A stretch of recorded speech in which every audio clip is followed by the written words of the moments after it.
जेहेतु आमर 7-9 रो समस्त लोक जियो टावर ऊपर डिपेंडेड तो टावर न रहिले एटा तो समस्त तो असुविधार सम्मुखीन हेबे। विशेष भाव में मोबाइल रो जहाँ भी काम रोची बैंकिंग काम हो पिला मानकर पाठ पढ़ा पढ़ी सबुथिरे बाधा विघ्न होची। आउ जेहेतु आमर एठी 7-9 रो एबे एडमिशन चली पिला मानकर करेंट न रहिले ए एडमिशन भी हेई पारुनी। तेणु बहुत असुविधार आमे अंचलवासी सम्मुखीन होउछु। सेथिपाई आमे करेंट जियो कर्तृपक्ष को आमे जणाउछु यार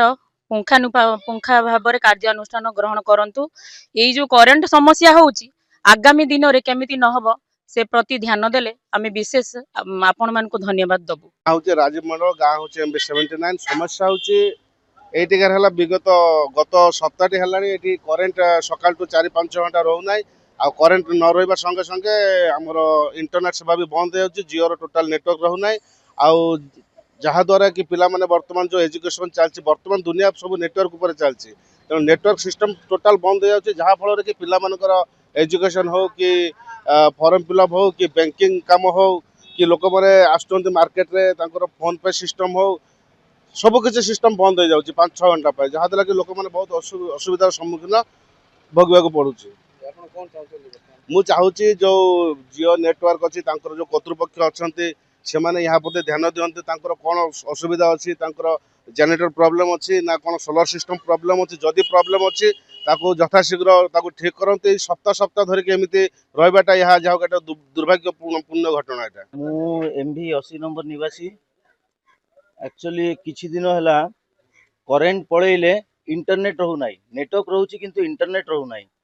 माने जानी पारुनी एटा कोन पई असुविधा होची एटा गोटे दिन 2 दिन रो असुविधा नाही सब प्रकार काम रहउची मोबाइल रे हां नेट बैंकिंग रहउची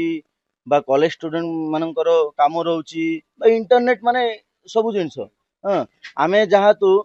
जियो ऊपर भरोसा करी कि जियो रखिलु ना कोनोसी ना एयरटेल रखिलु ना बीएसएनएल रखिलु जियो रखिबा परे भी এই জিনিসটা অসুবিধা হচ্ছে মানে 0 কেবিপিএস রে চালুছি इंटरनेट এটা কাই হচ্ছে এটা জানি পারুনি মানে এটা যদি এমিতি চালিবো या তো শর্ট আউট করন্তু না হলে আশা করুছি মু তো জনে পোর্ট করিবি जियो टू मु बीएसएनएल या तो एयरटेल रे मु पळेबी या तो मु छड़ा आउरी 100 लोक पळेबे या तो बेसी